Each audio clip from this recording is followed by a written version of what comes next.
전능하사 천지를 만드신 하나님 아버지를 내가 믿사오며 그 외아들 우리 주 예수 그리스도를 믿사오니 이는 성령으로 잉태하사 동정녀 마리아에게 나시고 본디오 빌라도에게 고난을 받으사 십자가에 못 박혀 죽으시고 장사한 지 사흘 만에 죽은 자 가운데서 다시 살아나시며 하늘에 오르사 전능하신 하나님 우편에 앉아 계시다가 저리로서 산자와 죽은 자를 심판하러 오시니라. 성령을 믿사오며 거룩한 공예와 성도가 서로 교통하는 것과 죄를 사하여 주시는 것과 몸이 다시 사는 것과 영원히 사는 것을 믿사옵나이다. 아멘. 오늘 하나님께서 우리에게 주시는 말씀은 예레미야 29장 24절에서부터 32절까지의 말씀입니다.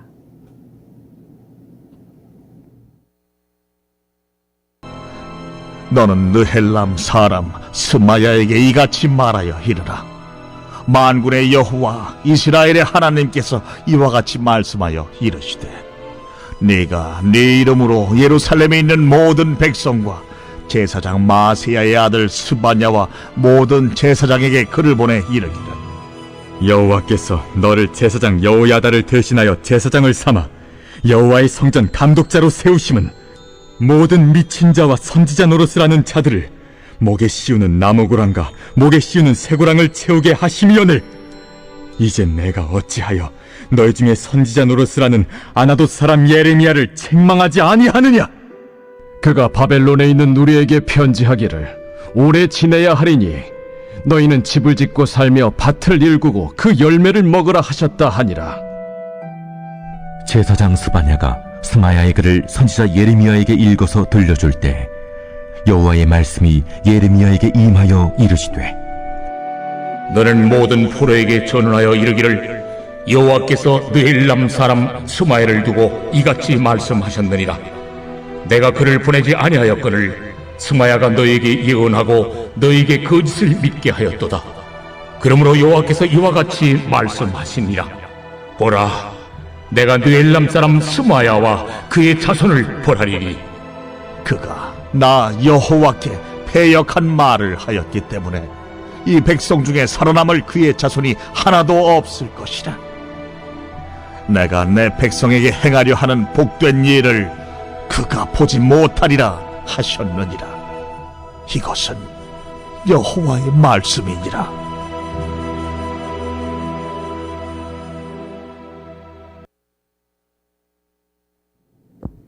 오늘 본문에는 스마야라는 사람이 등장을 합니다. 스마야는 포로 공동체 가운데 상당한 위치를 차지하고 또 실력을 행사하던 사람 중에 하나였던 것 같습니다. 우리가 어제 함께 나누었던 본문에는 아합과 시드기야가 나왔는데, 이 둘은 나름 포로 공동체에서 선지자로서의 역할을 감당하고 있었던 사람이었습니다. 스스로 선지자로 밝히면서 영향력을 끼쳤는데, 오늘 본문에 나오는 스마야는 그들과 비교할 때 이 권위나 또 위치가 훨씬 더 높은 곳에 있었던 사람이다라는 것을 우리가 알 수가 있죠. 그 이유는 오늘 본문에서 보니까 스마야라는 사람이 공식적인 문서 형태로 글을 써서 보낸 것을 보게 됩니다. 25절에 보면 모든 백성과 제사장 스바냐와 모든 제사장에게 이 편지를 썼다, 그렇게 나와 있죠. 특히 남아있는 예루살렘 공동체 내에서 이 성전 감독자로 세워졌던 스바냐에게 당당하게 편지를 썼다라는 것은 스마야에게도 그만큼의 어떤 권위, 또 공식적인 어떤 직함이 있었다라는 것을 우리가 생각해 볼 수 있습니다.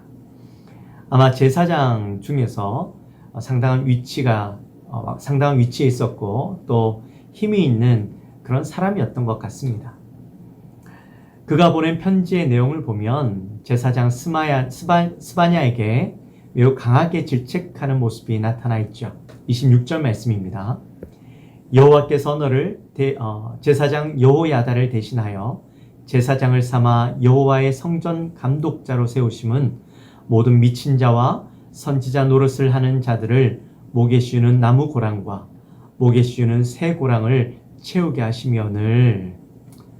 자, 이 말씀은 매우 강하고도 엄격한 목소리로 이야기하고 있는 것이 아마 여러분들에게도 느껴지실 겁니다.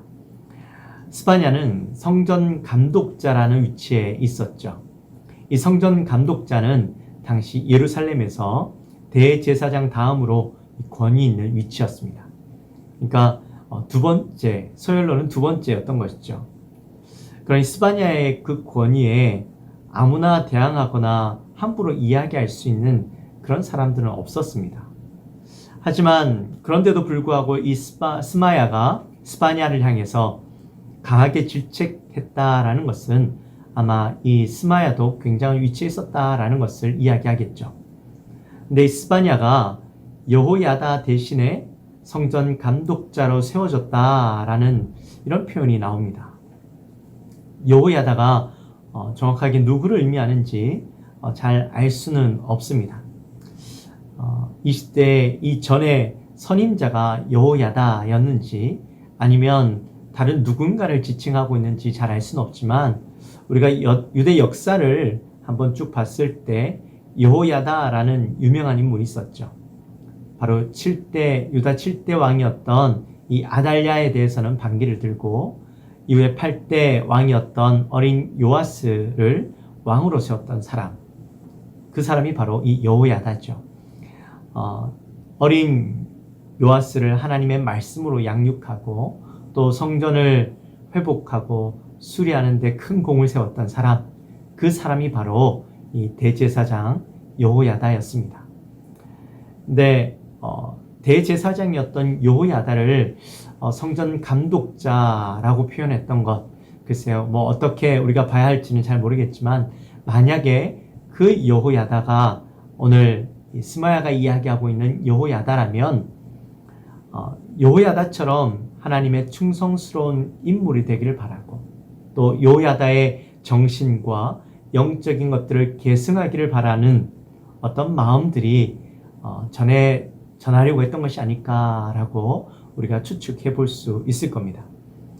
이 이야기는 결국에 스마야 입장에서 바라볼 때에 악한 선지자요, 또 하나님의 뜻을 거스르고 또 백성들의 마음을 아프게 하고 절망을 안겨주는 이 예레미야를 그냥 두어서는 안 된다라는 것을 의미하고 있는 것이죠. 예레미야의 목에 나무 고랑을 채우고 그것도 모자라서 쇠 고랑까지 채워야 하는데 성전 책임자로서 지금 무엇을 하고 있느냐, 이렇게 이야기하고 있는 겁니다. 스바냐의 행동은 하나님의 뜻을 거스르고 무책임하게 행동하고 있는 이 스바냐의 행동에 대해서 질책하고 있는 것이죠. 특별히 28절에 보면 우리에게 편지하거늘 이라는 그런 내용이 나옵니다. 이 말은 예레미야가 이 백성들, 지금 포로 공동체에게 편지를 썼을 때 왕의 특사, 왕의 사신들의 손에 의해서 그 편지를 전달했던 것에 대해서 굉장히 불편하게 여기고 있다라는 것을 의미하죠. 사실 우리 그 한글 성경에서는 그런 의미들이 잘 전달되지 않습니다. 그저 28절에서 그 편지 내용에 대해서 이야기할 뿐이죠. 하지만 이 원어의 뜻을 보면 그 안에 이 제사장들의 손에 의해서 이 편지가 전해졌다라는 것, 특히 왕의 사신으로 보내졌던 그 사람들에게 이 편지가 보내졌다라는 것에 대해서 굉장히 불편해하고, 특별히 제사장들의 대표로서 성전 책임자로서 있는 이 스바냐에 대해서 굉장히 불편해하고 있는 그런 모습들이 또 여기에 함께 나타납니다. 그래서 이 편지를 보면 25절을 보면 스바냐가 이렇게 이야기하죠. 만군의 여호와의 이름으로 편지한다, 그렇게 이야기합니다. 이 말은 하나님의 선지자로서, 하나님의 종으로서 내가 이 편지를 쓴다, 그런 의미죠. 예레미야도 이런 표현으로 많이 편지를 썼습니다. 사실 이런 모습을 보면 누가 참 선지자인가, 우리는 말씀을 이미 알고 보니까 명확하게 보이지만 아마 그 당시 사람들의 입장에서는 누가 참 선지자인가 하는 것을 굉장히 알기가 어려웠을 겁니다. 근데 30절에 보면 제사장 스바냐가 이 스마야의 편지를 선지자 예레미야에게 읽어주고 있는 모습을 보게 되죠. 사실 이 장면이 오늘 본문에 있어서 굉장히 흥미롭고 또 반전을 나타내고 있는 그런 내용이죠.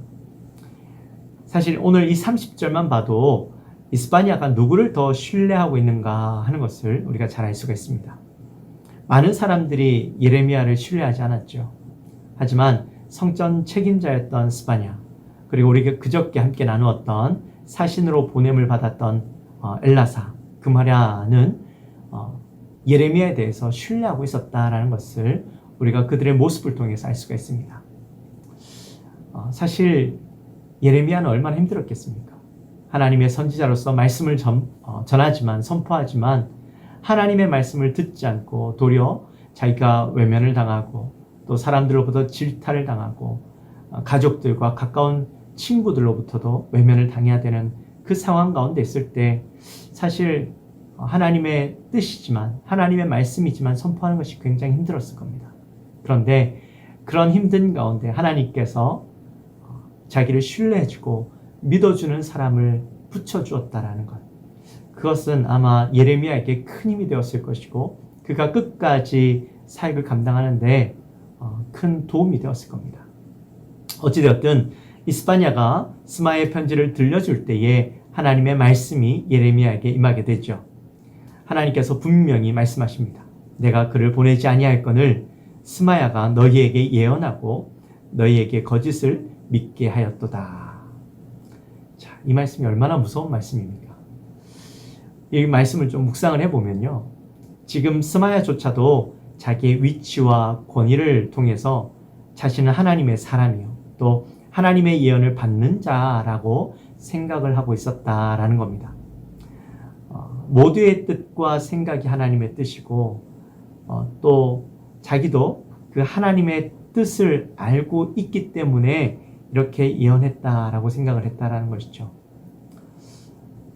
그렇지만 그것은 하나님의 뜻이 아니었죠. 도리어 이러한 예언을 함으로 자신과 자신의 자손들까지 멸망을 당하게 됩니다. 사랑하는 성도 여러분, 신앙생활을 하다 보면요, 우리도 그럴 때가 있죠. 내가 나름 신앙생활 열심히 하고 또 하나님의 뜻을 잘 안다라고 생각하고 판단하고 또 내 권위와 또 위치가 하나님의 뜻을 잘 아는 위치에 있다라고 생각할 때도 있습니다. 또 기도 많이 하고 말씀을 많이 읽음으로 내가 하나님의 뜻을 잘 알고 내 생각이 하나님의 뜻과 동일하다라고 생각이 들 때도 있습니다. 특별히 이러한 오류들은 이 목회자들에게 많이 일어날 수 있죠. 그래서 목회자들은 항상 말씀 앞에 올바로 서기 위해서 기도하고 또 겸손한 모습을 가지려고 노력합니다. 또 그렇게 해야 되죠. 목회자뿐만 아니라 아마 모든 성도님들도 동일할 겁니다. 우리 스스로 오류에 빠지지 않고 또 거짓된 것에 마음을 빼앗기지 않기 위해서 늘 말씀 앞에 서고 또 겸손하고 또 하나님의 뜻과 지혜를 구하는 그런 삶을 우리는 살아야 하는 것이죠. 오늘 살아가는 모든 성도님들에게 하나님의 뜻과 지혜를 구하고 하나님 앞에 겸손하며 하나님의 참 뜻을 온전히 구분할 줄 아는, 분별할 줄 아는 삶을 살아가는 저와 여러분의 삶이 되어지시기를 주님의 이름으로 축원합니다. 기도하겠습니다. 하나님 감사합니다. 오늘 예레미야 29장의 말씀을 통하여서 우리가 또 하나님의 뜻을 깨닫습니다. 하나님, 우리 안에 오랜 신앙생활을 하고 또 우리의 권위와 우리의 위치 때문에 또 내가 신앙의 연륜과 또 많은 기도와 또 말씀을 많이 읽었다라는 사실만으로 내가 하나님의 뜻을 잘 알고 하나님의 그 마음에 합한 자라고 생각하며 그저 나의 생각과 나의 뜻이 하나님의 뜻이다라고 생각하고 살아가는 우리의 모습은 아닙니까? 하나님, 우리 안에 그런 교만한 모습들을 사라지게 하시고 하나님 앞에 온전하여지고 겸손하고 하나님 앞에 늘 낮은 모습으로 하나님의 말씀을 늘 듣기 원하고 하나님의 뜻을 온전히 행하기 위해서 나아가는 우리 모든 성도님들의 삶이 될 수 있도록 인도하여 주옵소서. 감사합니다. 예수님의 이름으로 기도하옵나이다. 아멘. 하늘에 계신 우리 아버지여, 이름이 거룩히 여김을 받으시오며 나라의 마옵시며 뜻이 하늘에서 이루어진 것 같이 땅에서도 이루어지이다. 오늘날 우리에게 일용할 양식을 주옵시고 우리가 우리에게 죄 지은 자를 사하여 준 것 같이 우리 죄를 사하여 주옵시고 우리를 시험에 들게 하지 마옵시고 다만 악에서 구하옵소서. 대개 나라와 권세와 영광이 아버지께 영원히 있사옵나이다.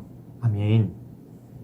우리 시간에 기도하실 때에 우리 오늘 여러분의 삶 가운데 하나님의 뜻을 구분하고 분별할 수 있는 지혜와 능력을 주옵소서. 기도하시고 또 여러분의 가정과 여러분의 자녀와 또 여러분 주위에 있는 분들의 건강을 위해서, 특별히 우리 환우들을 위해서 기도해 주십시오.